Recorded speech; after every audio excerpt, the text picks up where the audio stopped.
ഈ വ്യാപാര സ്ഥാപനങ്ങളിലൊക്കെ ഈ മിതമായ നിരക്കിൽ ചിലത് ചെയ്തു കൊടുക്കപ്പെടും, ഉദാരമായ രീതിയിൽ ചിലതൊക്കെ ചെയ്തു കൊടുക്കപ്പെടും എന്നൊക്കെ പറഞ്ഞ് ബോർഡ് എഴുതി വെക്കാറുണ്ട്.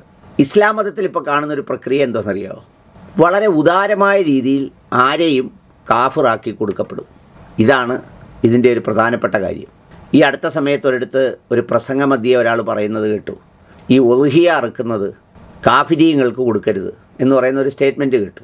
അപ്പോൾ അത് കേട്ടപ്പോൾ ഞാൻ മനസ്സുകൊണ്ട് ഓർത്ത് എന്താണെന്നറിയോ, ഈ കാഫിറുകൾ എന്ന് പറയുന്നത് പ്രത്യേകിച്ച് അള്ളാഹു അത് മുസ്ലിങ്ങളല്ലെന്നൊന്നും പറഞ്ഞിട്ടില്ല. അങ്ങനെ നോക്കിയാൽ ഈ മുസ്ലിങ്ങൾക്കകത്ത് ഇത് ആർക്ക് കൊടുക്കും എന്നൊരു ആശയക്കുഴപ്പം വരും. എന്ന് പറഞ്ഞാൽ അത്രയും കൂടുതൽ കാഫിറുകളെ ഉണ്ടാക്കി വച്ചിരിക്കുകയാണ് ഈ മുസ്ലിം സമുദായം. അതും കാഫിർ, ഇതും കാഫിർ, കൂടെ നിൽക്കുന്നവനും കാഫിർ, അല്ലാത്തവനും കാഫിർ. എന്തെല്ലാം കുഫിരിയത്തുകൾ എന്ന പേരിൽ അങ്ങോട്ടും ഇങ്ങോട്ടും അങ്ങോട്ടും ഇങ്ങോട്ടും അങ്ങോട്ടും ഇങ്ങോട്ടും മുദ്ര കുത്തി ഇതെല്ലാം ആക്കി വെച്ചിരിക്കുന്ന ഒരു പ്രത്യേകത ഇതിനുണ്ട്. ഞാനിത് പറയാൻ കാരണം എന്താണെന്നറിയോ?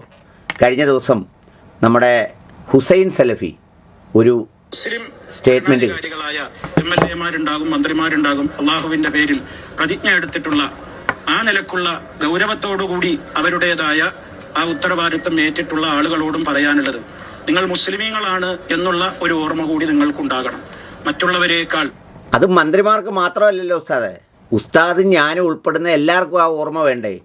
ഇതിപ്പം മന്ത്രിമാരെ തന്നെ വിളിച്ച് പറയാൻ മന്ത്രിമാരെന്തുവാ സവിശേഷമായിട്ടുള്ളത്? അവർ പ്രത്യേകിച്ച് ആരെയും കാഫിറാക്കുകയോ അല്ലെങ്കിൽ അവർ പ്രത്യേകിച്ച് ആരെയെങ്കിലും സ്വർഗത്തിൽ വിടുകയോ നരകത്തിൽ വിടുകയോ അവർ തർക്കവിതർക്കങ്ങൾ ഉണ്ടാക്കുകയോ അവർ പള്ളി പിടിച്ചെടുക്കാൻ വേണ്ടി തമ്മിലടിക്കുകയോ ഹദീസുകളെ ദുർവ്യാഖ്യാനം ചെയ്യുകയോ ഒന്നും ചെയ്യുന്നില്ല.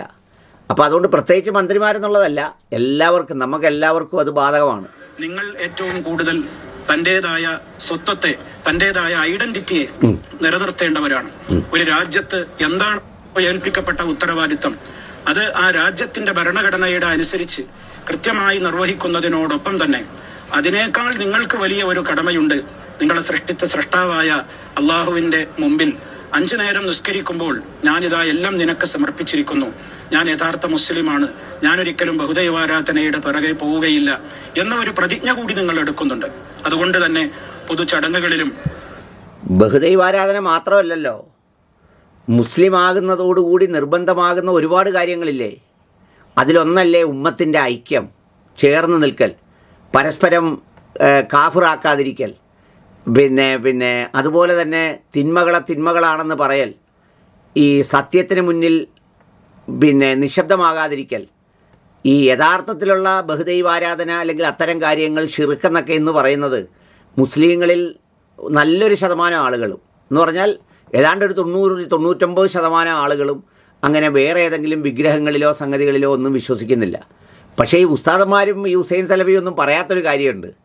യഥാർത്ഥത്തിൽ ഹൃദയത്തിനുള്ളിൽ ഈ ബഹുദൈവാരാധനക്കാൾ നോട്ടുകെട്ടുകളും അധികാരങ്ങളും കണ്ട് വളഞ്ഞു കൊടുക്കുന്ന, നിശബ്ദമാകുന്ന, തിരുത്തി പറയുന്ന, ഇരയെ വേട്ടക്കാരനും വേട്ടക്കാരനെ ഇരയുമാക്കുന്ന ഒക്കെ സംഗതികളും ഈ ഷിർക്കിൻ്റെ ഭാഗത്ത് വരൂല്ലേ? എനിക്കറിയില്ല കേട്ടോ, ഞാൻ പണ്ഡിതന്മാരോട് ചോദിക്കുക. അതായത് ഇന്ന് നല്ലൊരു ശതമാനം ഇതുപോലെയുള്ള ആളുകളെയൊക്കെ നയിക്കുന്നത് എന്താണ്? നമ്മൾ ജോലി ചെയ്യുന്ന രാജ്യത്ത് അവിടുത്തെ ഭരണാധികാരികൾ അല്ലെങ്കിൽ ആ രാജ്യങ്ങളിൽ നടക്കുന്ന സംഗതികൾ അവർക്ക് വേണ്ടി ഒത്തുഒപ്പിച്ചും വർത്തമാനം പറയുക. പിന്നെ അതുപോലുള്ള നമ്മൾ നാട്ടിൽ വന്നു കഴിഞ്ഞാൽ കാശുള്ളവൻ്റെ ഹറാമുകൾ അങ്ങ് കണ്ണടയ്ക്കുക, അവനെ കൊണ്ടുവന്ന് വേദിയിലിരുത്തുക, അവനെ ഹലാലിൻ്റെ വക്താവായി ഇരുത്തി തൗഹീദും ജിഹാദും ഒക്കെ പ്രസംഗിപ്പിക്കുന്ന വേദിയിൽ അവനെയും അധ്യക്ഷ സ്ഥാനത്തും ബാക്കിയുള്ള സ്ഥലങ്ങളിലൊക്കെ ഇരുത്തുക. അതൊക്കെ ധാരാളം ഇല്ലേ എൻ്റെ ഹുസൈൻ സലഫി ഉസ്താദ്? അങ്ങനെയുള്ളതും ഷിർക്കിൽ വരൂല്ലേ? ഈ വിഗ്രഹം കൊണ്ട് മാത്രമല്ലല്ലോ ഒരാളിപ്പം അള്ളാഹു കാര്യം സാധിച്ചു തരുന്നവനാണ് എന്ന് വിശ്വസിക്കുന്നത് പോലെ വിഗ്രഹം കാര്യം എൻ്റെ മുമ്പിലിരിക്കുന്ന രൂപമാണ് കാര്യം സാധിച്ചു തരുന്നതെന്ന് വിശ്വസിക്കുമ്പോഴാണല്ലോ ബഹുദൈവാരാധനയിലേക്കും ഇതിലേക്കും ഒക്കെ പോകുന്നത്. അതിനു പകരം നോട്ടുകെട്ടുകളെ നോക്കി വേണം ഞാൻ വർത്തമാനം പറയാൻ, ജീവിക്കാൻ, നിൽക്കാൻ. ഹുസൈൻ സലഫി അങ്ങനെയുള്ള ആളാണെന്നല്ല ഞാൻ പറയുന്നത് കേട്ടോ. എന്ന് പറയുന്നവർ ഒരുപാട് പേർ സമുദായങ്ങളുടെ സംഘടനകളുടെ തലപ്പത്തുണ്ട്. അവരെയും തിരുത്തണ്ടേ? അതും ഷിർക്കിൻ്റെ ഭാഗമല്ലേ? പിന്നെയുണ്ട് സ്വകാര്യ ചടങ്ങുകളിലുമൊക്കെ നിലവിളക്ക് കൊളുത്തുക പോലെയുള്ള അതേപോലെ തന്നെയുള്ള അത്തരത്തിലുള്ള ഒരു മത ആചാരങ്ങളെ ഒരു മുസ്ലിം എന്ന നിലക്ക് അത് നിർവഹിക്കുവാൻ പാടുള്ളതല്ല. ഇതാണ് അദ്ദേഹത്തിൻ്റെ ഒരു വാചകം. എൻ്റെ ചോദ്യം വളരെ ലളിതമാണ്, സിമ്പിളാണ്. നമസ്കാരത്തിലാകട്ടെ, സക്കാത്തിലാകട്ടെ, ഹജ്ജിലാകട്ടെ, ഇതിലെന്തിലുമാകട്ടെ നെയ്യത്തോടുകൂടി ഉറച്ച വിശ്വാസത്തോടുകൂടി അള്ളാഹുവിൻ്റെ മുന്നിലാണ് ഞാൻ നിൽക്കുന്നത്, അള്ളാഹുവിന് വേണ്ടി മാത്രമാണ് ഞാൻ ഈ ഇബാദത്ത് ചെയ്യുന്നത് എന്ന് പറയുന്ന ബോധ്യത്തോടെ അല്ലാതെ ചെയ്യുന്ന ഒരു അമലുകൾക്കും പ്രതിഫലം ലഭിക്കുകയില്ല, അല്ലെങ്കിൽ പ്രതിഫലത്തിൻ്റെ കാര്യത്തിൽ സംശയമാണ് എന്നാണ് പറയുന്നത്. എന്ന് വെച്ചാൽ എന്താണ്? ഇത് ചെയ്യുന്നവൻ ഹൃദയത്തിനുള്ളിൽ ഉറച്ച വിശ്വാസത്തോടെ, ആ നെയ്യത്തോടെ, ആ ബോധ്യത്തോടെ, ഒരാൾ കാണാൻ പോലും ചെയ്യാൻ പാടില്ല. ഇപ്പോൾ ഉദാഹരണത്തിന് ഞാൻ പള്ളിയുടെ പുറത്ത് നിൽക്കുന്നു, ഇനി പുറത്ത് നിന്നാൽ നിസ്കരിച്ചില്ലെങ്കിൽ ആളുകൾ എന്ത് വിചാരിക്കും എന്ന് വിചാരിച്ച് ഞാൻ അകത്തേക്ക് കയറി ചെയ്താൽ അത് സ്വീകരിക്കപ്പെടുകയില്ലെന്നാണ്. അത് തബ്ലീഗിൻ്റെ അവരുടെ ഈ പാരായണം ചെയ്യുന്ന സദസ്സുകളുണ്ടല്ലോ, അതുമായി ബന്ധപ്പെട്ട സദസ്സുകളിൽ വായിച്ച് ഞാൻ കേട്ടിട്ടുണ്ട്. ഒരാൾ അമലുകൾ വായിച്ചു കഴിഞ്ഞ് പ്രവാചകൻ്റെ ഒരു ഹദീസിൽ പറയുന്നു, വായിച്ചിട്ട് പറഞ്ഞു, നീ ഇത് ലോകപ്രസിദ്ധിക്ക് വേണ്ടിയാണ് നീ ചെയ്തത്, ആലോകരെ അറിയിക്കാൻ വേണ്ടിയാണ്. അത് അവിടെ വെച്ച് അറിഞ്ഞു, അതുകൊണ്ട് നിനക്ക് ഇവിടെ ഇനി പ്രതിഫലമില്ല, അതവിടെ തീർന്നു എന്ന് പറഞ്ഞ് ആളുകളെ അതിന് പ്രതിഫലം പരലോകത്തില്ല എന്ന് പറഞ്ഞ് മടക്കുമെന്ന് പറയുന്നു. അപ്പോൾ ഇതാണ് ഒരു ഭാഗം.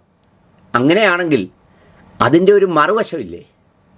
എന്താണെന്ന് വെച്ചാൽ, ഈ പറഞ്ഞതുപോലെ ഒരാൾ വിശ്വാസമില്ലാതെ, അയാൾക്ക് ഒട്ടും വിശ്വാസമില്ല, ആ വിശ്വാസമില്ലാതെ ഒരു പ്രവൃത്തിയിൽ, ഒരു സാമൂഹ്യ ചുറ്റുപാടുകളിൽ, ആ സാമൂഹ്യ ചുറ്റുപാടുകളുടെ ഭാഗമായി അയാൾ അതിൽ ചേർന്ന് പോയാൽ അതിന് ശിക്ഷിക്കുന്നത് എങ്ങനെയാണ്? അയാളുടെ മനസ്സിൽ അള്ളാഹു ആണ്, അയാൾ നിസ്കരിച്ചിട്ട് വന്നേക്കുകയാണ്, ചിലപ്പോൾ അയാൾ ഈ വിളക്ക് കത്തിക്കുമ്പോഴും അയാളുടെ ഹൃദയത്തിൽ അള്ളാഹു ആണ്. അയാൾ മനസ്സിൽ പറയാണ്, പണ്ട് നമ്മൾ കല്ലിനെ, അജറുൽ അസ്വദിനെ മുത്തിയ കഥ പറയുമ്പോൾ പറയുന്നല്ലോ, ഇതിന് നിനക്കൊരു കഴിവില്ല കല്ലേ, പക്ഷേ എൻ്റെ പ്രവാചകൻ ചുംബിച്ചതുകൊണ്ട് ഞാൻ ചുംബിച്ചു എന്നൊക്കെ പറയുന്നത് പോലെ, ഇത് നാട്ടിൽ ഇങ്ങനെ വന്നു, ഒരു ബഹുസ്വരതയുടെ ഭാഗമായി ഞാനിതിൽ ഒരു പാരമ്പര്യം എന്നുള്ള നിലയിൽ, ഒരു പരമ്പരാഗത രീതി എന്നുള്ള നിലയിൽ ഞാനതിലേക്ക് വിളക്ക് കൊളുത്തുന്നു എന്ന ഉറച്ച വിശ്വാസത്തിലാണ് ചെയ്യുന്നതെങ്കിൽ അയാൾ എങ്ങനെ ഇസ്ലാമിന് പുറത്തു പോകും? അങ്ങനെ ലളിതമായിട്ട് നമുക്കങ്ങ് ഞാൻ നേരത്തെ പറഞ്ഞതുപോലെ ഉദാരമായി കാഫിറാക്കി കൊടുക്കപ്പെടും എന്ന് പറയുന്ന ഒരു കട നമ്മൾ നടത്താൻ പാടുണ്ടോ? ഇത് ഞാൻ പല പണ്ഡിതന്മാരോട് ചോദിച്ചപ്പോൾ എല്ലാ സംഘടനയിലും ഒരുപാട് പേർക്ക് എൻ്റെ അഭിപ്രായമുണ്ട്, പക്ഷേ തുറന്നു പറയാൻ അവർക്ക് പേടിയാണ്. കാരണം പറഞ്ഞാൽ ഈ പറഞ്ഞ ഒരുപാട് അല്ലാത്ത ആളുകൾക്ക് തിരിച്ചുള്ള അഭിപ്രായമുണ്ട്. അവരതിന് അവലംബമായി സ്വീകരിക്കുന്നത് പഴയ കാലത്തെ ഒരുപാട് കിതാബുകൾ, പണ്ടത്തെ ഒരുപാട് പണ്ഡിതന്മാർ എഴുതിയ കിതാബുകളെയൊക്കെ ആശ്രയിച്ചാണ് ഇങ്ങനെ അർത്ഥം വെക്കുന്നത്. ആ കിതാബുകളിലേക്ക് പോകുമ്പോൾ ഇത് മാത്രമല്ല ഹറാം, ഒരു കാലത്ത് മലയാളം പഠിക്കുന്നത് ഹറാമായിരുന്നു. അങ്ങനെയാണ് അറബി മലയാളം, പിന്നെ മലയാള പുസ്തകങ്ങൾ പോലും പഠിക്കാൻ പോകരുത്, ഇംഗ്ലീഷ് പഠിക്കരുത് എന്നൊക്കെ പറയുന്നത്. ഈ നമ്മളിന്ന് കാണുന്ന ഫിസിക്കൽ എഡ്യൂക്കേഷൻ എല്ലാം ഹറാമായിരുന്നു, ചെയ്യാൻ പാടില്ല എന്ന് പറഞ്ഞ് വിലക്കിയവരുണ്ട്, വലിയ സൂക്ഷ്മതയുള്ളവർ വിലക്കിയിട്ടുണ്ട്. ഫോട്ടോ എടുക്കുന്നതിനെ വിലക്കിയിട്ടുണ്ട്, വീഡിയോയെ വിലക്കിയിട്ടുണ്ട്, ഫോട്ടോ പാടില്ലെന്ന് പറഞ്ഞിട്ടുണ്ട്. ഇപ്പോഴും പ്രവാചകചര്യ അല്ല എന്ന് പറഞ്ഞ് മൈക്കിലൂടെ ബാങ്ക് വിളിക്കാത്തവരുണ്ട്. അപ്പോൾ അതിൽ നിന്നൊക്കെ നമ്മൾ ഒത്തിരി അകന്നു. പിന്നെ അതെല്ലാം കൂടാതെ ഹലാലും ഹറാമും നോക്കി പിരിവ് വാങ്ങുമ്പോൾ ചിലരയിൽ നിന്ന് വാങ്ങാതിരിക്കുന്നവരുണ്ട്. പബ്ലിക്കായി നോമ്പ് തുറക്കാനായി ഭക്ഷണപദാർത്ഥങ്ങൾ കൊണ്ടുവരുമ്പോൾ ഒരു നാട്ടിലെല്ലാവരും തരുന്നത് വാങ്ങി നോമ്പ് മുറിക്കുന്ന ഏർപ്പാട് നമുക്കില്ല, അങ്ങനെ ഇല്ലാത്തവരുണ്ട്. അപ്പോൾ അങ്ങനെയൊക്കെ ഉള്ള ഒത്തിരി കാര്യങ്ങൾ നമ്മൾ അതിൽ നിന്നൊക്കെ മറികടന്നു, അതിൽ നിന്നൊക്കെ അതിജീവിച്ചു. അതിനൊക്കെ നമ്മൾ ഓരോ ന്യായം കണ്ടെത്തി. അത് പൊക്കുവോ? ഞാനിപ്പോൾ ഈ മുജാഹിദിൻ്റെ പ്രമുഖരായ പല നേതാക്കളിൽ എത്രയോ ഞാൻ പറയുന്നില്ല, ഞാനതങ്ങ് പറഞ്ഞാൽ ആളിനെ അങ്ങ് മനസ്സിലാവും. എന്തെല്ലാം തരത്തിലുള്ള ആളുകളുണ്ട്, അവരൊക്കെ ഭാരവാഹികളായിട്ട് വേദിയിൽ ഇരിക്കുന്ന ഞാൻ എത്രയോ തവണ കണ്ടിട്ടുണ്ട്. അതിലൊക്കെ നമ്മൾ ഹലാലും ഹറാമും ചേർത്ത് അവരെയൊക്കെ മാറ്റി നിർത്തുന്നു. അപ്പോൾ പിന്നെ ഇതിൽ മാത്രം സവിശേഷമായി നമ്മളിങ്ങനെ പറയുന്നതിൽ എന്താ അർത്ഥമുള്ളത്?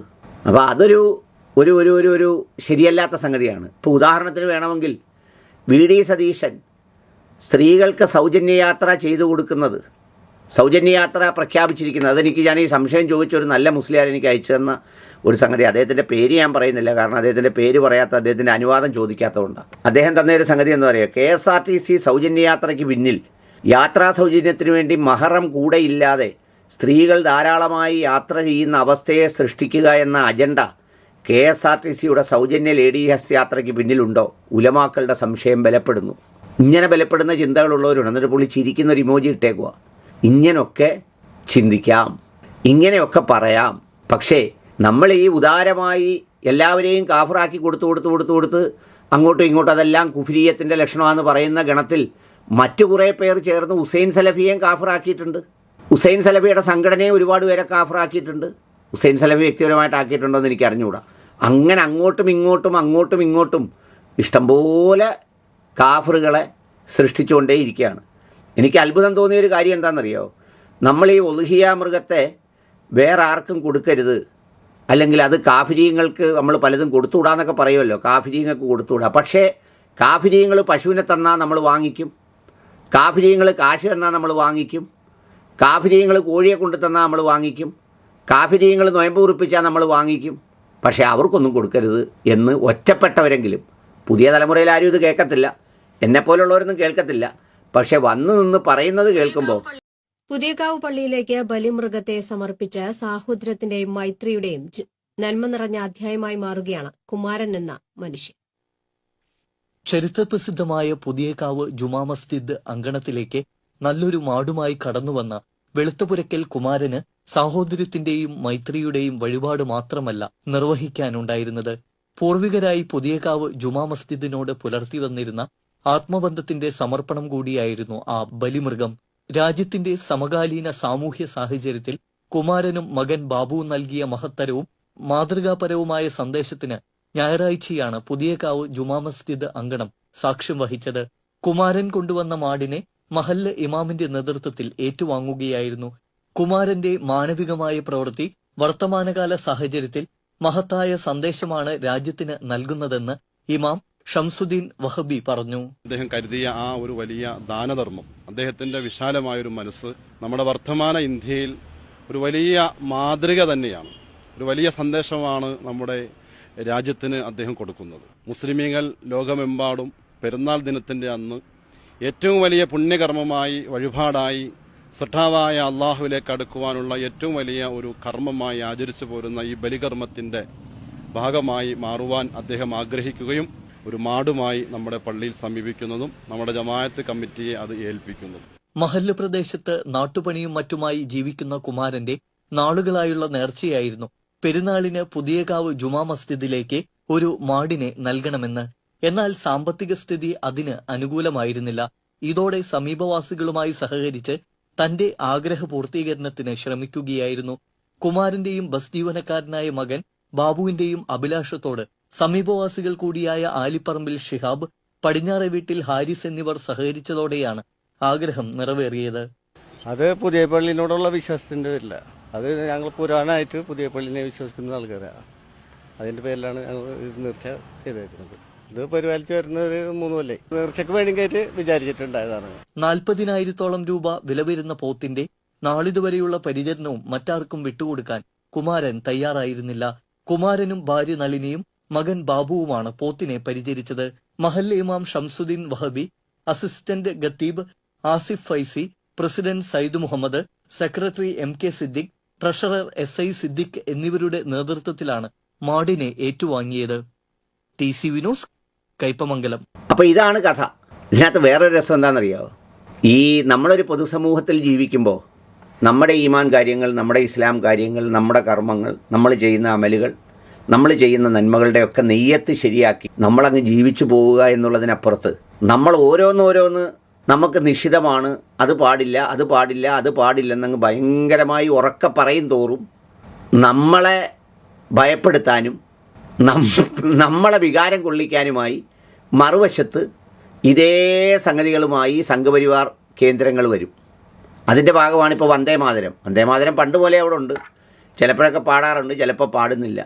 ഇപ്പോൾ ഇത് പാടിയെന്ന് വിചാരിച്ച് മുസ്ലിങ്ങളുടെ ആരാണ്ട് ഈമാൻ അങ്ങ് മറിഞ്ഞ് താഴെ വീഴുമോ? എന്തോ ഈ പറയുന്നത്?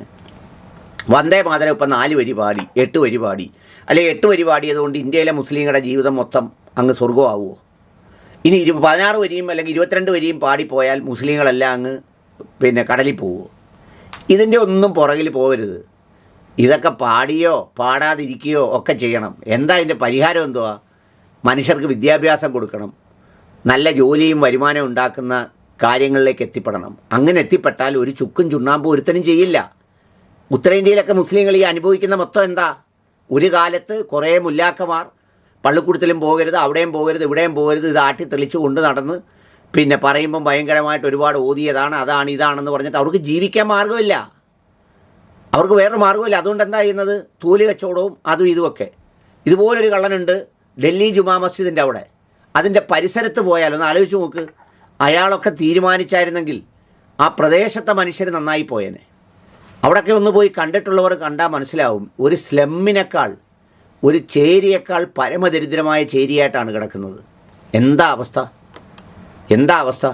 ഇപ്പോഴും ഈ സമുദായ സംഘടനകളിൽ ചിലരൊക്കെ ഇപ്പോൾ ഉത്തരേന്ത്യയിലൊക്കെ പോകുന്നുണ്ട്. പക്ഷേ മഹാഭൂരിപക്ഷം പേര് ഇവിടെ കിടന്ന് അടിക്കുക, ഈ മുസ്ലിമും കാഫറുമാക്കി കളിക്കുക.